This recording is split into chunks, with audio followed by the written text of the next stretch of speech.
Señoras y señores, muy buenas noches. Gracias por estar con nosotros. Esto es al cierre del día de la jornada, los temas relevantes y trascendentes para el debate y el análisis.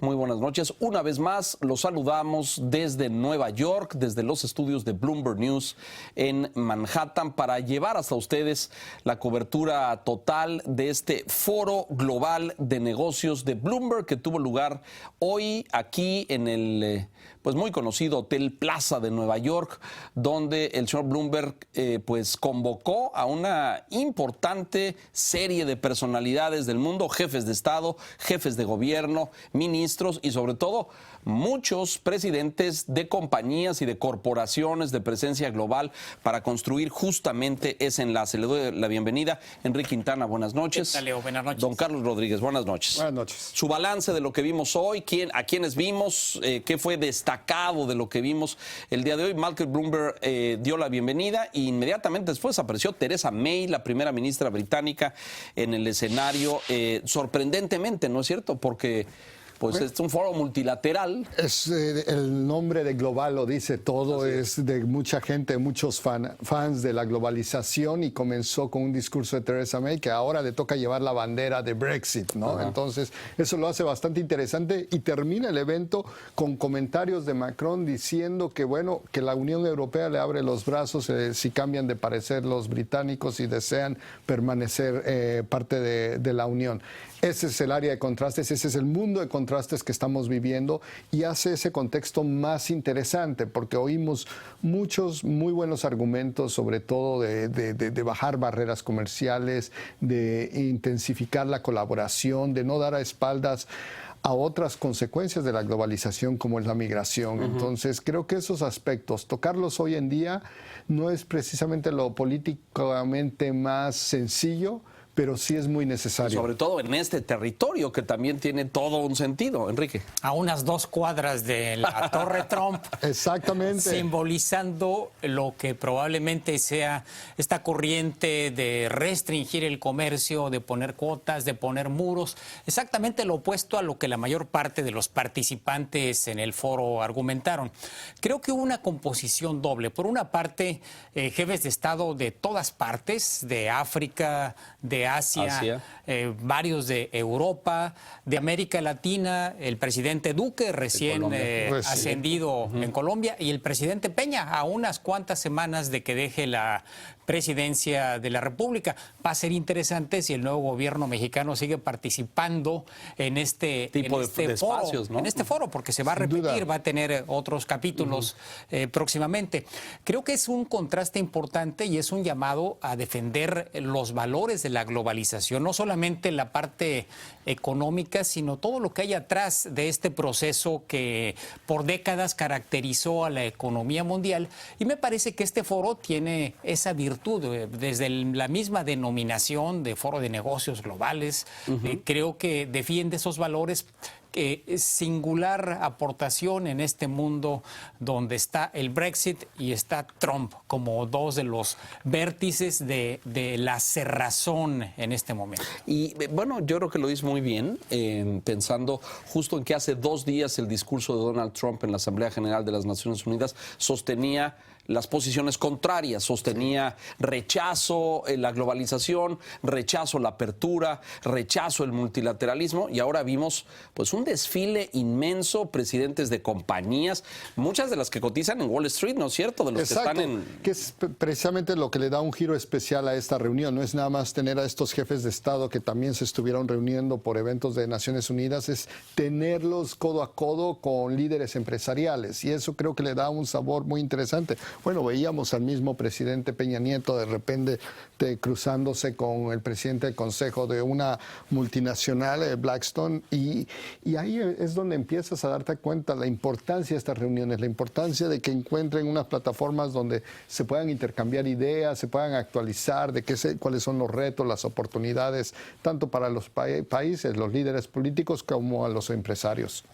Presentes, Bill Clinton, y ahora reflexionamos un poco sobre esto, el presidente de Sudáfrica, la primera ministra de Croacia, que se hizo muy célebre recientemente con la Copa del Mundo, el presidente Duque de Colombia, decías tú, y otras corporaciones importantes. Hay de fondo y lo dejo sobre la mesa porque en un momento más le vamos a presentar una entrevista con el anfitrión, la voz convocante y presidente de esta compañía en la que todos colaboramos, que es Bloomberg. Michael Bloomberg tiene una intención política al organizar este foro multilateral a 2 días de que el presidente de Estados Unidos sostiene una ideología distinta. Desde luego que sí. Más allá de la intención partidista o electoral, si entendemos la intención política por, en el ajedrez mundial, dar un paso adelante defendiendo lo que está hoy bajo ataque, creo que claramente tiene una intención política. Claro. Y en Estados Unidos, bueno, a unas cuantas semanas de que se realicen las elecciones de medio término, creo que también tiene un sentido político relevante el que se efectúe esta reunión aquí en Manhattan. Emmanuel Macron, la gran voz que pareciera construirse hoy en el defensor del mundo libre occidental, un rol que tradicionalmente le correspondía al presidente de Estados Unidos. Exactamente, y esto es como lo comentábamos en uno de tus programas anteriores, viene a ser una evolución de lo que eran las reuniones del Clinton Initiative, ¿no? Que es esa parte de la vida de Bill Clinton después de que fue presidente, de unir al sector privado con el sector público. Después, en medio de las campañas políticas, fue muy manchada las intenciones de quienes participaban o de quienes recaudaban fondos. Pues aquí viene Michael Bloomberg con sus propios fondos a continuar un poco esa tradición de unir sector privado y sector público, dado que él tuvo su experiencia, ¿no? Al ser alcalde de la ciudad más grande de Estados Unidos tantos años, al impulsar unas causas, sobre todo en favor del medio ambiente, tan grandes que creo que eso le dejó el cosquilleo que lo está llevando a llevar esto y que ahora muchos nos preguntamos si eventualmente lo van a encaminar también a tener aspiraciones a nivel federal. Bueno, nos lo responde y vamos a presentarle la entrevista sin más preámbulo. Déjenos hacer una pausa rápidamente y regresamos con este diálogo sostenido con Michael Bloomberg esta misma tarde. Volvemos.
Honored when we can present a collection that's actually a reflection of the people who owned it. This is such an interesting and intimate look into the life of Marsha and Robin Williams, and we hope that everyone can share that with us.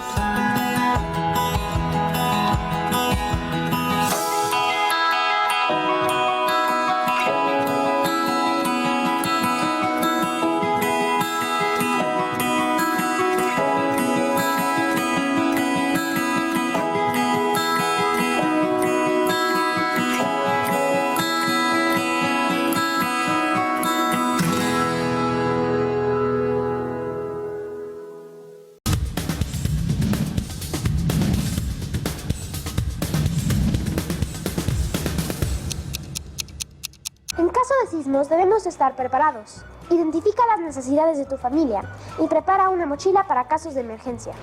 En ella incluye lista de teléfonos de emergencia, un silbato, navaja, una linterna, cubrebocas, una USB con todos los documentos importantes de tu familia, como acta de nacimiento, pasaporte o CURP. Fotografías de miembros de la familia y tus mascotas, por si alguno llega a extraviarse.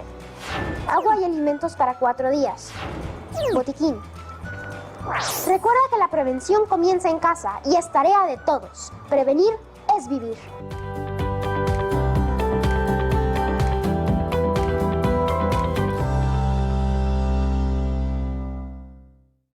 En el financiero Bloomberg nos conectamos con el público que reconoce lo importante.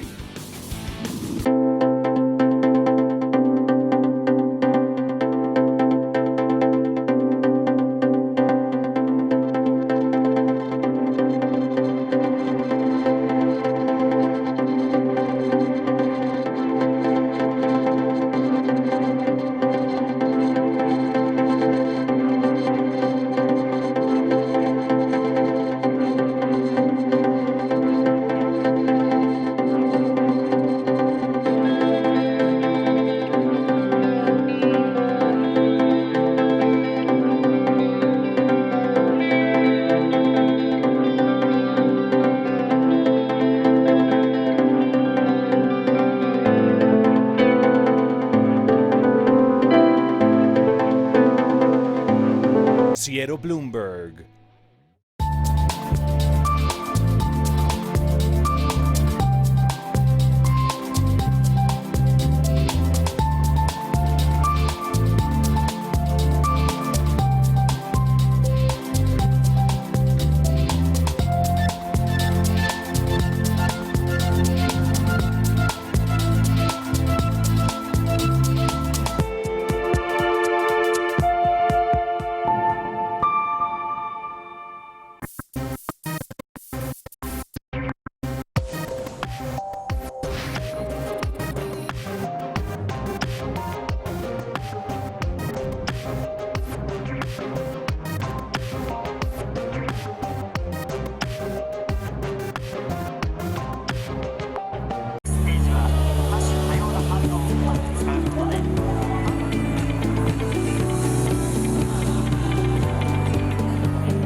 Fantástica vista esta de Manhattan, es la toma en vivo desde la antena de este edificio, entonces usted tiene una panorámica fantástica. A ver si el señor productor nos permite verla nuevamente para... Vea usted nada más que...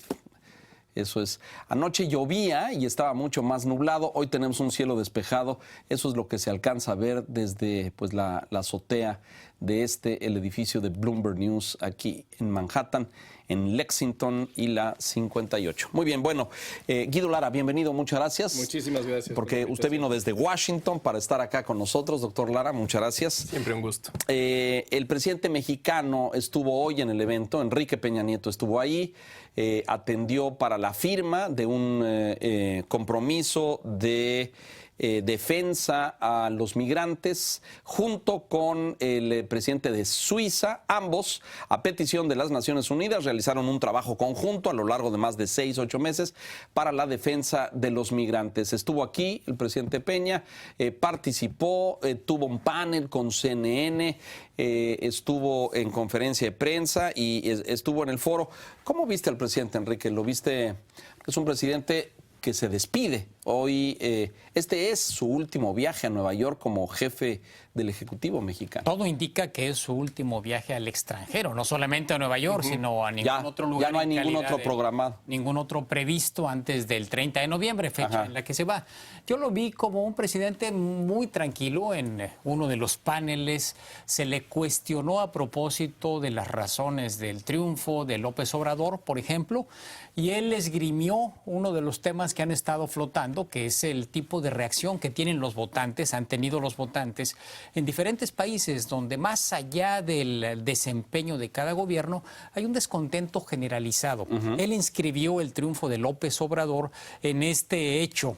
No lo mencionó por su nombre, pero bueno, entendimos que se refería a Trump, se refería al Brexit, se refería a el caso Colombia, en fin, diferentes procesos y ejemplos de este malestar.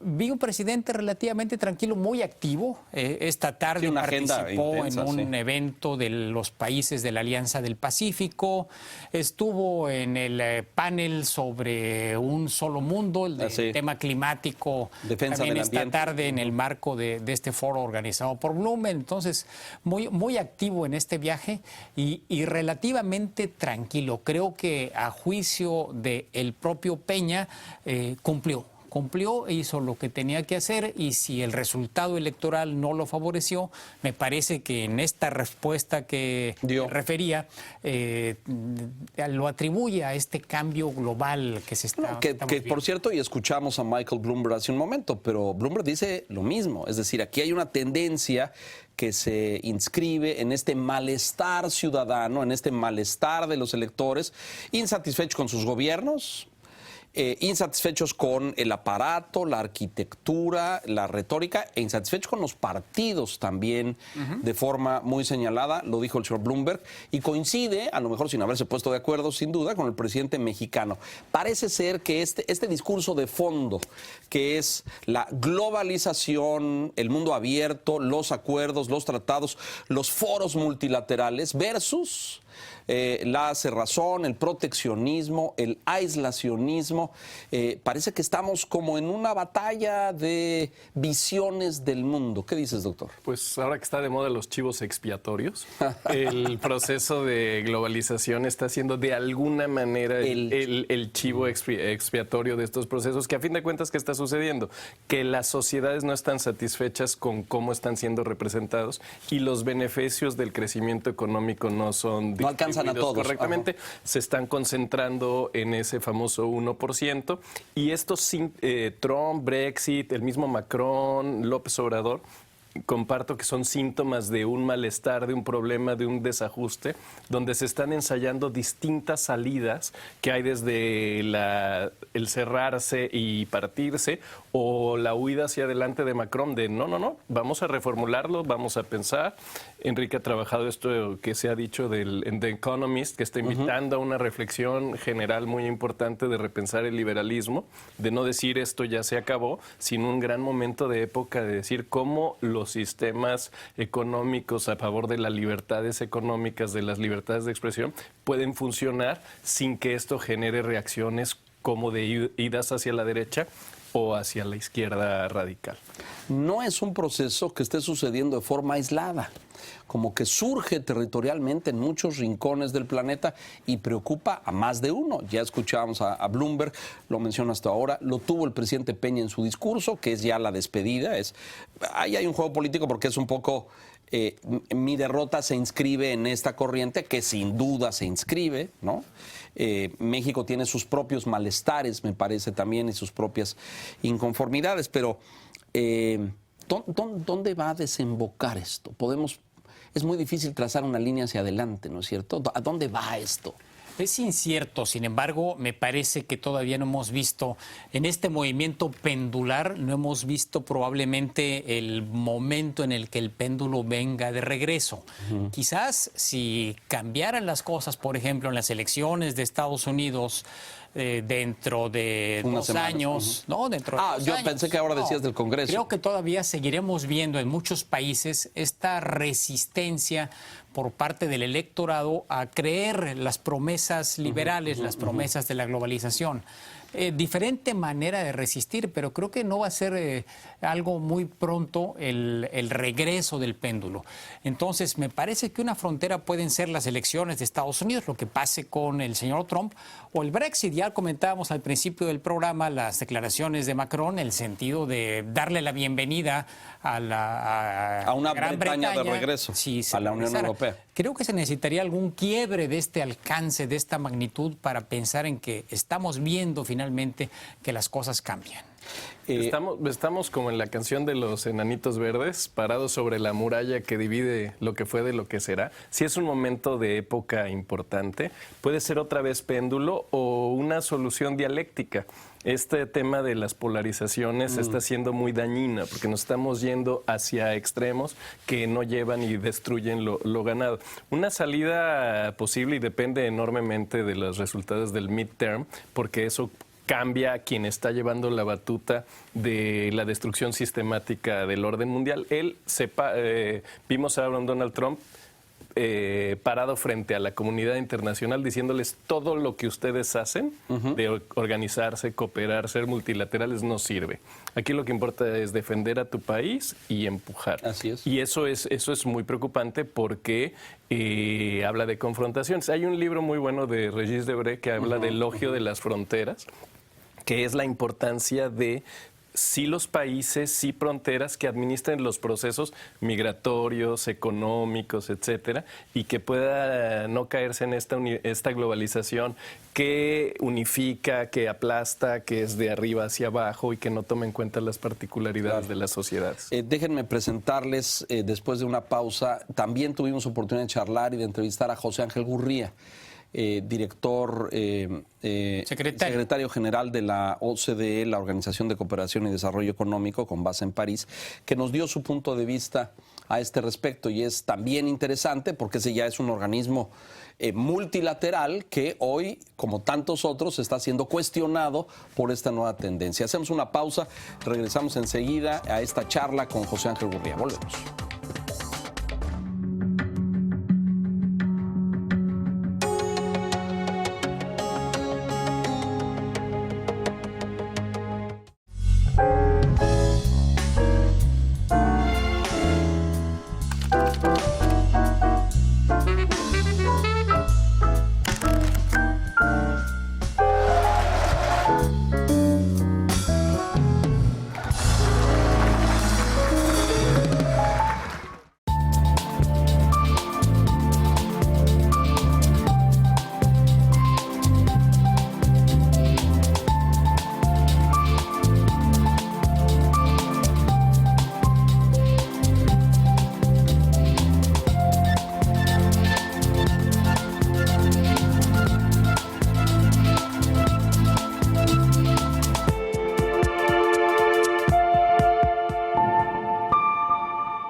Bueno, pues déjenme decirles que el señor Bloomberg pues, nos concedió unos minutos hoy, fue el gran anfitrión del evento, tuvo reuniones en algunos casos bilaterales con los jefes de Estado, jefes de gobierno, con los presidentes de las compañías. Nos dio una cosa de 5 o 6 minutos donde dialogamos de temas fundamentales de este fenómeno mundial de la globalización versus las barreras, el proteccionismo, de las relaciones entre México y Estados Unidos y de sus propios proyectos políticos. Escuche usted. Mr. Bloomberg, this is a privilege to have you here. Thank you very much. To be asked. Thank you very much. I know your Spanish is improving, so congratulations. Un poquito. Why to learn Spanish? Because I just took it on as a challenge. I'm terrible at languages, and I have a lot of Latino friends, and my secretary is a Dominicana, so I said, why not try it? I failed every time in the past learning a language. Because I already listened to you. French and Latin and German were all disasters, but I am determined before I die to speak Spanish like a native and hit a golf ball like a professional. And I'm not a good athlete, so that's hard, and I'm not a good linguist, so this is hard. Congratulations. Great event. Congratulations for the Global Business Forum. A balance. What we have heard, what we have seen from the head of states and government during this morning. The problems that the world is facing are global generally. Climate change is a worldwide problem. If the planet goes south, we're all going to die. And if you pollute, everybody suffers. And if you reduce your pollution, everybody benefits. We have income inequality. We have gender discrimination. In America, it's not a global thing, but we have guns, although it's certainly in Mexico. And crime, it's just terrible. I mean, you read the press and you see what's going on. We have the need to educate people and to pull together. We have around the world, the public is revolting against the establishment. That's Brexit. That is Macron. That's Donald Trump. There's President of Mexico, I think, the same thing. Because the public is really worried about the effects of technology. They don't know if they're going to have a job and how they're going to feed their families. And then there are some self-made things, communicable diseases, where for the first time in the poor parts of the world, more people are dying from communicable diseases than non-communicable. You only get communicable diseases when you have some money and you can drink too much, use drugs, eat too much, those kinds of things. Walk across the street without looking, that's another communicable disease. I guess you get hit by a car. So there's that. But also, I think that people look and they say, there's something wrong. Our kids are behaving differently than they did before. It used to be, it was taboo to marry outside of the ethnicity, outside of the religion. Everything has changed. Inside the gender, babies out of wedlock. Fascinatingly, 20 or 30 years ago, they did a poll. Those things were terrible, and today they're all accepted. But what was accepted back then and is terrible today, for people think, do you care, if you ask the question, do you care whether your child marries somebody in the same political party or another party? Before they didn't care, today they care. We've become much more polarized in America for sure, but also and the worldwide.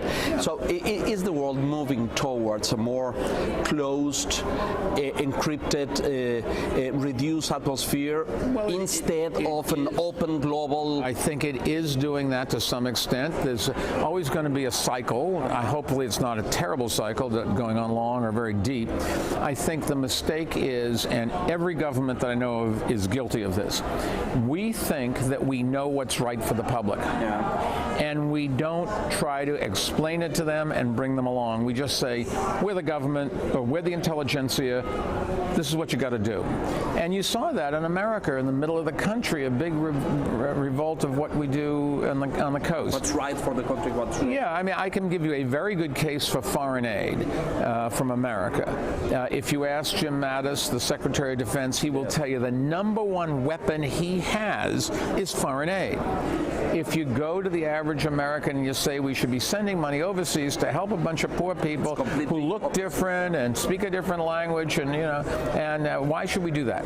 Because nobody's willing to explain to them it is in their interest. The president apparently asked Jim Mattis why he had some troops in Korea. He said to stop World War III.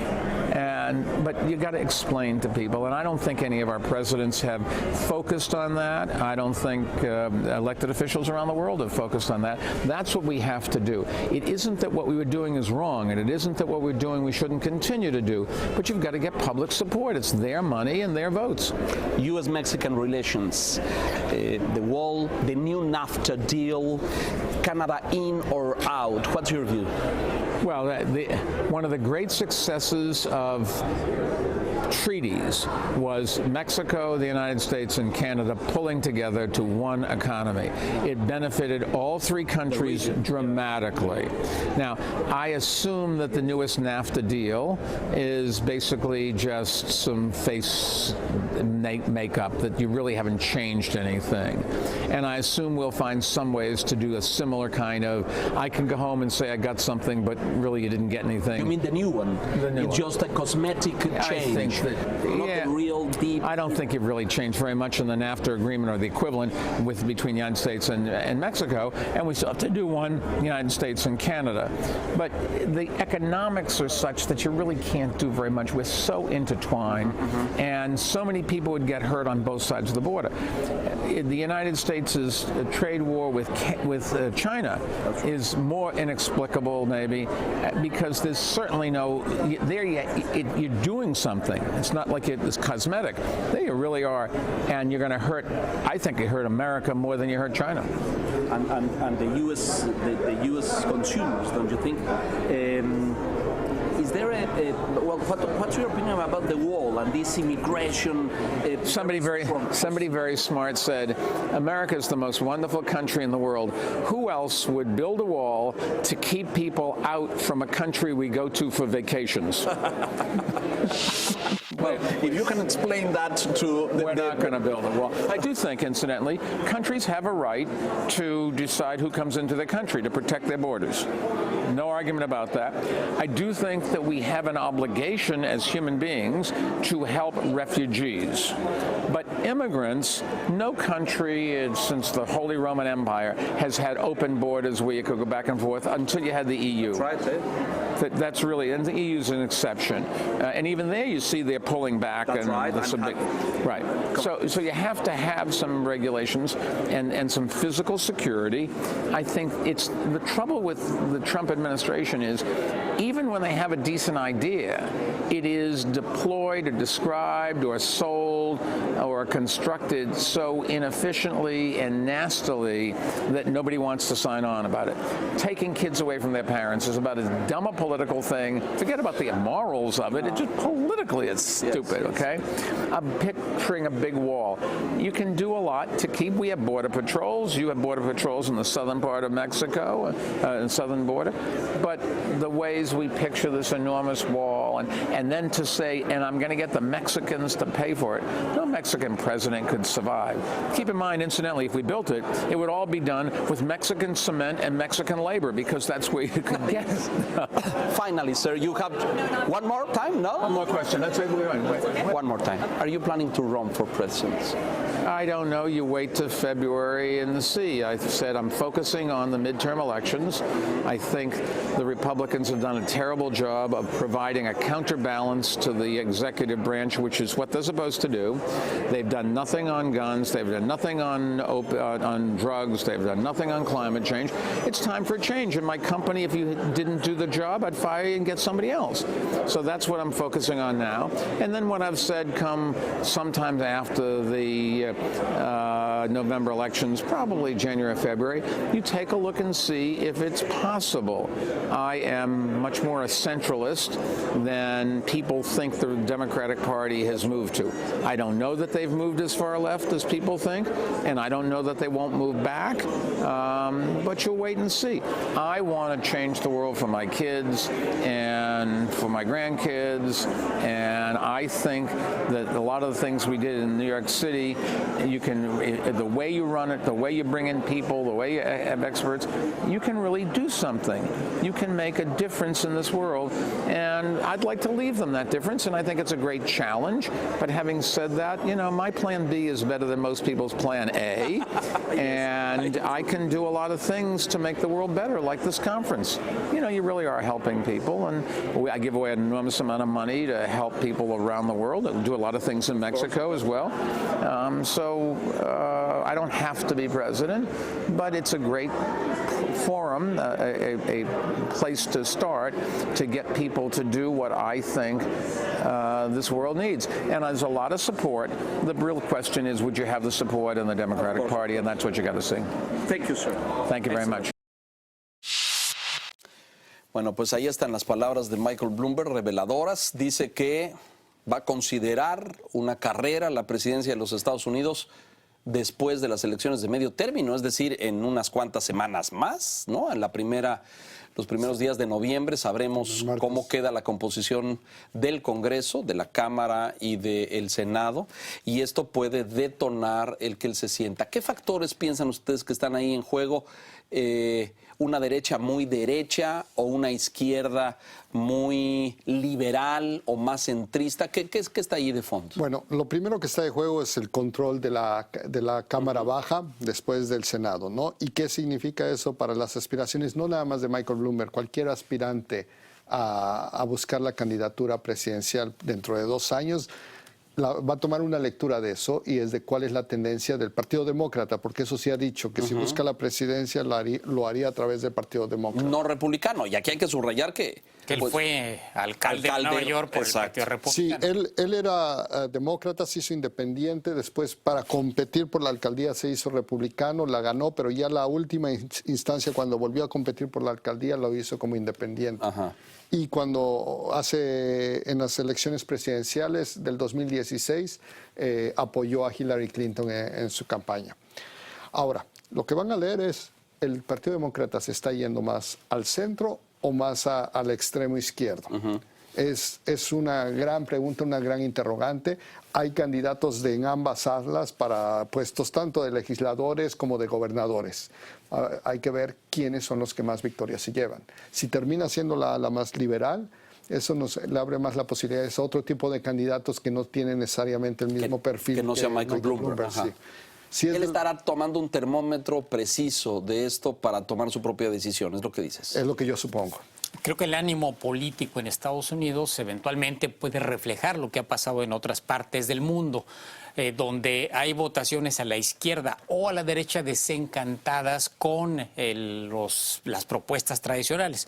Creo que Bloomberg va a valorar, él representa una propuesta tradicional en el sentido de seguir con la globalización, de seguir con el avance comercio, tecnológico, de defender la visión global del clima, del tema ambiental, que fue muy relevante. Lo escuchamos, lo dijo con mucha precisión, sí, claro. Fue muy relevante. Entonces, creo que si en Estados Unidos se logra volver a poner, como era tradición, el votante al centro, independientemente de por cuál de los dos partidos se inclinaba, creo que el señor Bloomberg tendría una muy buena oportunidad y me parece que eso va a ser lo que calibre en este mes de noviembre. Ahora, no es la primera vez que él está contemplando esto, lo hizo ya en la anterior y previamente, y los números nunca le cuadraban. ¿Por qué? Porque antes aspiraba como independiente. Y no sale, y es muy difícil lograr los votos necesarios sin la maquinaria de activismo partidista.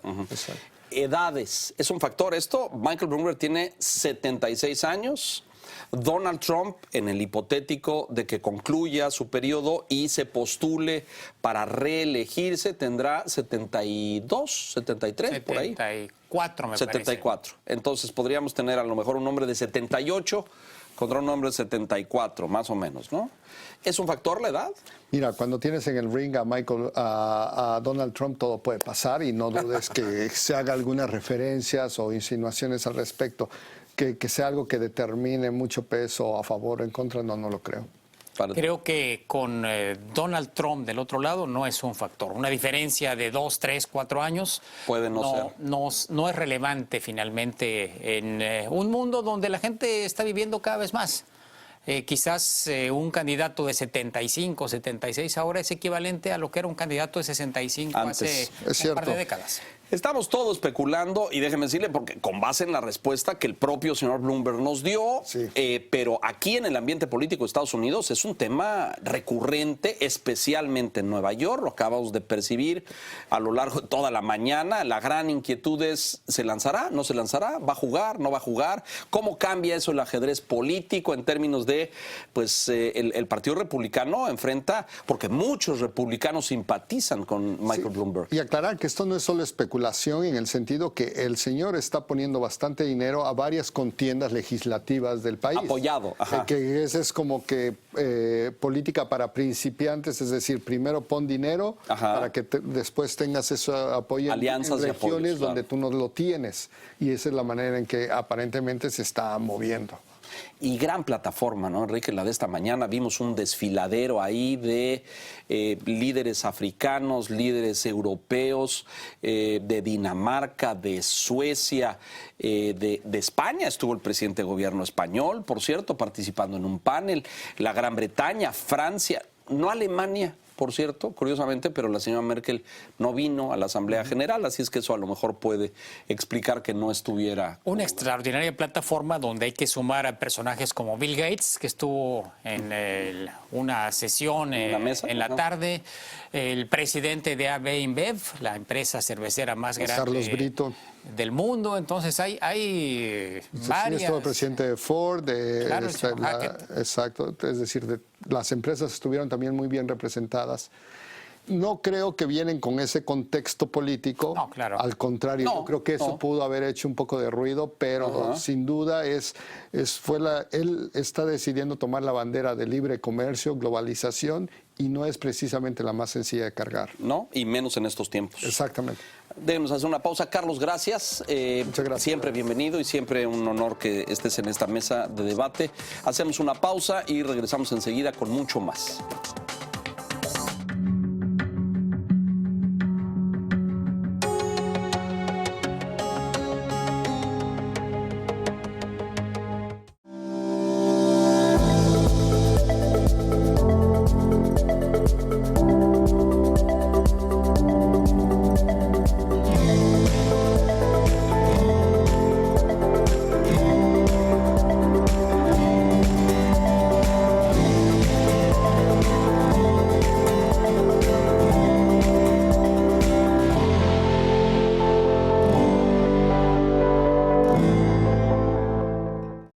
La problemática de la seguridad en nuestro país bajo el análisis de expertos, políticas, indicadores y el seguimiento estratégico de las noticias. Gabinete de Seguridad, jueves 9:30 de la noche. Retransmisión domingo 8:30 de la noche. Porque reconoces lo importante, el financiero Bloomberg. Los sismos en nuestro país son fenómenos que pueden suceder en cualquier momento. Lo más importante es prepararnos. Incluye simulacros en tu plan familiar de protección civil, porque nos ponen a prueba para evaluar nuestras capacidades de respuesta, y realízalos con toda tu familia.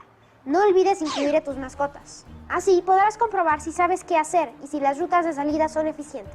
La prevención comienza en casa y es tarea de todos. Prevenir es vivir.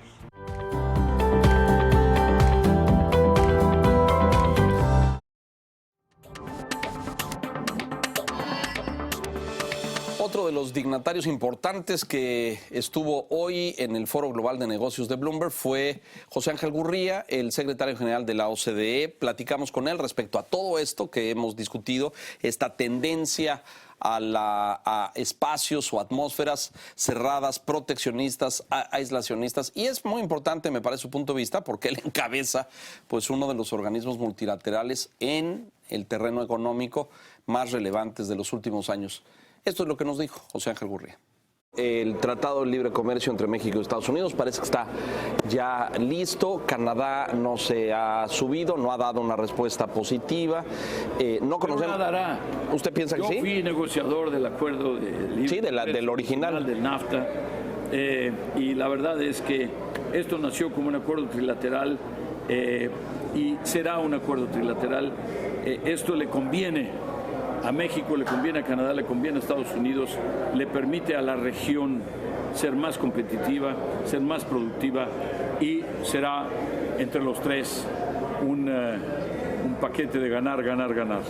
Hay signos desde el termómetro económico que la OCDE mantiene en el mundo de forma permanente de que este proteccionismo está empezando a afectar el crecimiento, el desarrollo, la generación de empleo, el intercambio libre de mercancías. Efectivamente, nosotros hace apenas fines de mayo, principios de junio, hicimos una proyección que sugería que en el año de 2018 íbamos a crecer al 3.8 y en el año de 2019 íbamos a crecer al 3.9. Global. Nos estábamos acercando en el crecimiento de la economía mundial hacia el promedio de crecimiento previo a la crisis, que era 4%. Acabamos de sacar una proyección que dice creceremos 3.7 en 2018 y 3.7 otra vez en 2019. Quiere decir, le hemos bajado 0,1, un décimo y 2 décimas al crecimiento del año que viene, entre otras cosas por el tema de las tensiones comerciales. Creemos que ya llegamos a un pico de crecimiento y que ahora las tensiones comerciales están afectando, además del comercio mismo, las inversiones, que están haciendo que muchas inversiones se difieran, porque muchas inversiones son precisamente para producir para el mundo entero. Y si hay este proteccionismo, lo que hace la gente es esperarse y decir, vamos a ver qué va a pasar. ¿Hay señales de que eso ya está sucediendo? Sí es, así es. Y tenemos, ¿en alguna región en particular o a nivel? No, tenemos un problema ciertamente en los países OCDE, que representan más de la mitad del PIB del mundo, pero países como China, bueno, que son el objeto de las principales medidas de tarifas que se han impuesto, así es, pues también tenemos ese impacto, y en otros países del mundo, los países en desarrollo, es muy claro que esto ya está teniendo un impacto negativo. Salvo la cautela diplomática obligada por su cargo, pues hay preocupación, evidentemente, ¿no? Yo creo que Gurría dice, habrá que ver si esto es un movimiento de largo plazo o es solamente... Macron ayer en su discurso en la ONU dijo lo contrario, dijo, esto no es un paréntesis en la historia, esto puede ser una tendencia de muchos años. ¿Qué piensan ustedes? ¿Qué lecturas es de esto, Enrique? Creo que falta ver el resultado de la relación Estados Unidos-China. Ese es quizás el tema central, las dos potencias económicas más importantes del mundo. Exacto. Y este jaleo que estamos viendo ahora no se sabe en qué va a terminar. Si hay un costo para los consumidores muy elevado, en los ejemplos que describía José Ángel Gurría, realmente sí puede ser algo que afecte a la gente, pero además que sí represente un cambio de tendencia de décadas, este péndulo del que hablábamos hace unos momentos. Entonces, todavía está por verse hasta dónde llegará, pero la amenaza de impactar lo que ha sido uno de las palancas del crecimiento en las últimas décadas, ahí está, sin duda. Sí, dijo él que era, por un lado, si es una estrategia o si es un pensamiento económico de fondo. Quizás son los dos. Él, como estratega, siempre eleva el reto y presiona hacia negociaciones muy duras. Es lo que ha hecho toda su vida vendiendo, Trump, vendiendo edificios y jugándole al real estate. Y eso lo lleva a otros escenarios y subiendo los niveles. Entonces son presiones muy duras. Y el otro es una lógica de suma cero, de que es muy vieja y económica. Todos los economistas la cuestionan mucho, de que tienes que estar arriba en lo que le vendes al otro país. Hoy Krugman hacía un análisis muy interesante que decía, mientras China y Estados Unidos pueden estar subiendo sus tarifas, entre China y Europa, pues ellos no tienen tarifas. Y entonces puede haber un efecto perverso para los que entran a una guerra de tarifas, que seguramente esto Enrique lo puede entender mucho mejor que yo, pero que puede tener efectos negativos para la economía de Estados Unidos. Pero en esa lucha y en esa negociación, que por cierto llevó a los terrenos de las Naciones Unidas cuando Trump acusa a China de estarse metiendo en las elecciones internas, ¿por qué? Porque las tarifas que pone China van directamente a afectar a los votantes de Trump. Bueno, Gurría dice que, pues sí, a lo mejor los más afectados son siempre los consumidores en ese sentido, con esta guerra de tarifas. Habrá que ver, dice, mencionó el tema que nos ocupa particularmente en estos días de no haber concluido la negociación del Tratado de Libre Comercio y de Canadá no se ha subido. Él es optimista, esperanzador, lo vimos, escuchamos lo que dijo. Sin embargo, no tenemos a Canadá arriba. Dijo, esto no es el fin del mundo, pudiera haber otro camino y otra alternativa. Tenemos señales, todo parece indicar que el plazo o esta prisa para que el presidente Peña apareciera todavía en la foto, la hemos perdido, ¿no es cierto? Sí, de hecho se habla de que el próximo viernes en México se entregará el texto al Senado de la República. Para que lo vaya revisando y todo. La Oficina Comercial de Estados Unidos tiene que ponerlo en público en su página el próximo domingo. Sin embargo, la mayor parte piensa que Canadá va a seguir negociando, que esto nunca ha sido un plazo fatal, el del 30 de septiembre, como se mencionó, y que en las siguientes semanas, mientras sea probablemente antes de las elecciones de medio término, principios de noviembre, todavía Canadá podría sumarse a este tratado. Es lo que al menos algunos funcionarios del gobierno mexicano que estuvieron aquí este día nos comentaron, y creo que es viable. Y en Washington se dice un poco... Lo que se dice es que los tiempos políticos son distintos. A Peña le convenía firmar y a López Obrador no tener esa responsabilidad. Aquí todas lo complejísimo que son los procesos comerciales vinculados al Congreso también tal. Canadá están jugando en negociaciones fuertes. Hasta donde entiendo, no tienen una presión de tiempos como la tienen los otros dos. Solo una, que son las elecciones en Quebec el año entrante, que para Justin Trudeau podrían ser determinantes. El año entrante. Así es. Bueno, su scope es más amplio, sí, ¿no? Tienen más, en términos de jugar póker, blofear y no tener... Pueden tener más juego plazos ahí. perentorios. Exacto.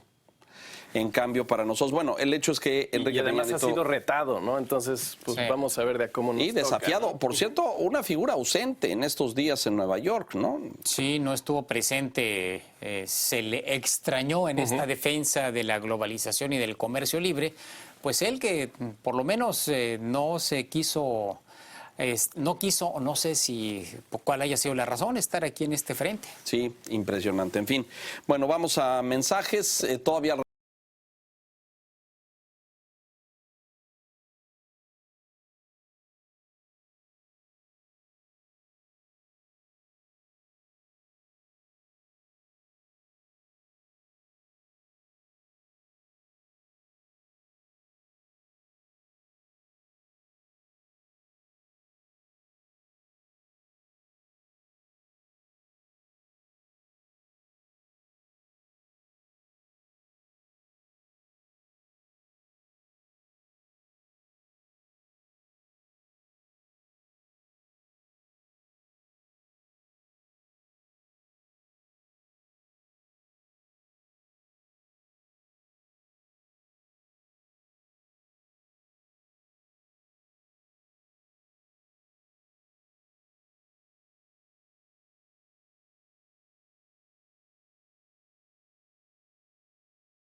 gobernador del Banco de México, Alejandro Díaz de León, explicó esto al presidente electo, quizás es cuando dijo, bueno, si las cosas salen mal, la culpa va a ser o de los factores externos o de Banco de México, pero no del gobierno, porque es previsible que el alza de las tasas de interés siga el próximo año e impacte a las finanzas públicas, porque esto significa que los que usamos tarjeta de crédito o el gobierno que coloca CETES y coloca bonos, etcétera, pues pagará más intereses.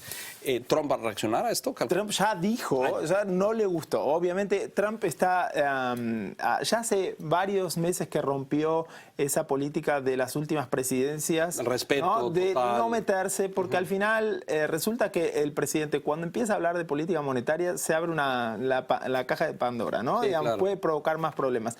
Trump está rompiendo esa regla. Hoy ya dijo que no le gustó. Lo que dice es que, lo que dijo hoy en esta conferencia de prensa, a él le preocupa que este sea un banco central que le gusta aumentar las tasas de interés. Pues obviamente a nadie le importa no, es un poco aumentar las absurdo, tasas de interés, claro. pero también como sucede en México, sucede aquí, ¿no? A ningún presidente le gusta que que suban esas tasas porque puede provocar esta recesión, ¿no? Encarece el valor del dinero. Que veníamos hablando. Hay que tener mucho, vamos a tener que seguir este tema porque por ahora no pasa de la parte discursiva, ¿no? Trump atacando, los inversores como dicen, bueno, Trump en realidad habla mucho de todos los temas, entonces por ahora no deberíamos darle importancia. Pero ¿qué sucede si los inversores empiezan a pensar que la Reserva Federal está reaccionando de alguna u otra forma a lo que diga el presidente? Es decir, hablábamos de que el año que viene se esperan 3 subidas. ¿Qué pasa si empieza a cambiar eso? O sea, que se detuvieran y no lo hicieran. Claro. O subieran solo 2, por ejemplo, Entonces ahí el riesgo es, ¿lo hacen porque lo dijo el presidente o lo hacen porque realmente piensan que esa es la mejor política, ¿no? Cuando se empieza a entrar en ese terreno es cuando Sí, porque ya lo monetario deja de ser estrictamente económico y se mete en el terreno de lo político. Exacto. Implicaciones para México. Me parece que cuando en diciembre se elabore el presupuesto de egresos va a ser muy interesante ver qué tasa de interés es la que está calculada, porque en el papel pudiera resultar que el dinero alcanza, simplemente con calcular una tasa de interés menor a la que va a ser, porque eso quiere decir que sobra más dinero después de pagar los intereses para todo tipo de gastos, para invertir, para pagar nómina, para programas sociales. Los analistas van a ponerle lupa a ese tipo de variables